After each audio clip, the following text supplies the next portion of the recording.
Hello বন্ধুরা, তোমরা আবার কেমন আছো সবাই?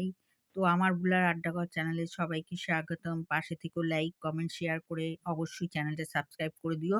আর ছোট, ছোট ভিডিও নিয়ে আমি হাজির হয়ে যাব তোমাদের সামনে। আর আজকে আমি কুকিং ভিডিও নিয়ে হাজির হয়ে গেছি।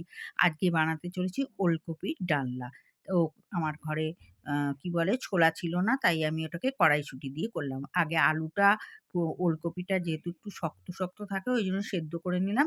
নিয়ে এবার ওইগুলো আ সাদা তেলে যেহেতু আমি করছি ওর মধ্যে সাদা জিরে, তেজপাতা দিয়ে আমি ওই সেদ্ধ করা কড়াইশুঁটি, আলু আর ওলকপিটা দিয়ে দিলাম।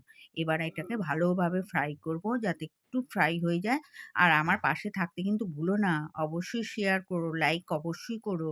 আর তোমাদের অনেক, অনেক ভালোবাসা আমার চ্যানেলটার পাশে থাকার জন্য।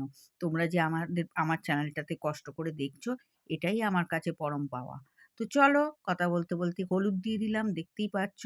এবার হলুদ দেওয়ার পর এটাকে একটু ভালো করে নাড়বো। তোমরা তো জানো এটাকে সেদ্ধ করে নিয়েছি। অল্প একটু নাড়লেই হয়ে যাবে। একটু আদা বাটা দিয়ে দিলাম। যেহেতু আমি এটা নিরামিষ করছি তোমরা চাইলে পেঁয়াজ দিয়েও করতে পারো। অপশন থাকলো। ঠিক আছে? আর আমি সাদা তেলে করছি, তোমরা চাইলে সর্ষের তেলেও করতে পারো। No problem. তো দেখো জিরে একটু, ধনের গুঁড়ো একটু দিয়ে দিলাম। কেন জিরে আস্ত দিয়েছিলাম তাই জন্য জিরেটা গুঁড়োটা অল্প দিয়ে দিলাম। ১ চামচ করেই ধরো না। ঠিক আছে? এবার এটাকে নাড়তে হবে, আরেকটু নাড়তে হবে কেননা আদার গন্ধ থাকবে না হলে ভালো করে একটু নাড়তে হবে। তো আমি একটু অল্প, অল্প জল দিয়ে নাড়বো যাতে মসলাটা ধরে না যায়। গরম, গরম ধোঁয়া বেরোচ্ছে আর এখানে টমেটো পিউরি করে রেখেছিলাম। মানে টমেটোগুলো বেটে রেখেছিলাম সেই টমেটো পিউরিটা আমি দিয়ে দিলাম। আর একটু রেখেছিলাম চারমগজ বাটা। তোমরা চাইলে চারমগজ দিতেও পারো, নাও পারো। তো আমার যেহেতু ছিল আমি দিয়ে দিলাম।